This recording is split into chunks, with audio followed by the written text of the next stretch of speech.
When Duke Nukem last graced our screens, the world was a much happier place. Bop was rocking the charts, Mother Teresa was still feeding orphans, and Jar Jar Binks was nothing more than a glint in George Lucas's eye. Lucas!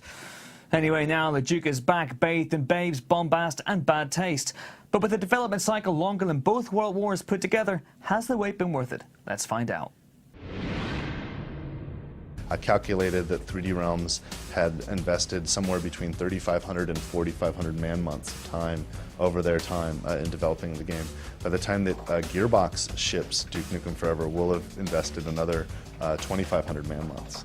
When Duke Nukem begins, Duke is finally playing his own video game. What's interesting is it's kind of a fourth wall moment where, you know, he feels about it kind of the same way we do. It's like there's so many games that take themselves seriously, and you know, it's nice, it's kind of refreshing to be able to relax, to remember that video games are supposed to be fun. Yeah, but after 12 years, it should be. In the time it's taken for Duke Nukem Forever to hit our screens, you could have raised a teenager, served a medium-term prison sentence, or waited for Guns N' Roses to almost make an album. You could also have watched the games industry evolve beyond recognition, leaving poor old Duke a relic of the last century, both in political and technical terms. Whereas his casual sexism can possibly be overlooked in the name of alleged comedy, the graphics unfortunately cannot. In modern terms, it stinks more than a conga line of diuretic skunks, further addled by an epileptic frame rate that is scarcely any smoother than Duke's one-liners. The gameplay is similarly archaic, a heady return to the good old days when enemies simply ran at you, forcing you to relearn old skills such as circle strafing and panicking blindly, not least during the obligatory boss levels.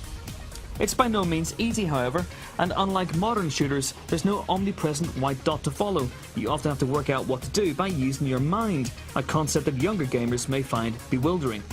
If you can ignore the looks and technical limitations, Duke Nukem Forever is actually a solid old-school linear shooter, with some thumb-ruining action and spectacular set-pieces. Whatever the year, that shotgun still packs a punch. Is it the awesome game everyone hoped for? Not by a long shot, and in some ways, it's hard not to feel a little violated by the hype. Despite an anachronistic gag about eBay, Duke is hopelessly set in his ways, but when it gets down to it, maybe that's how we like him. There's enjoyment to be had here, and the franchise still has some promise left. Just don't make it so long next time. Hell, I'd still hit it.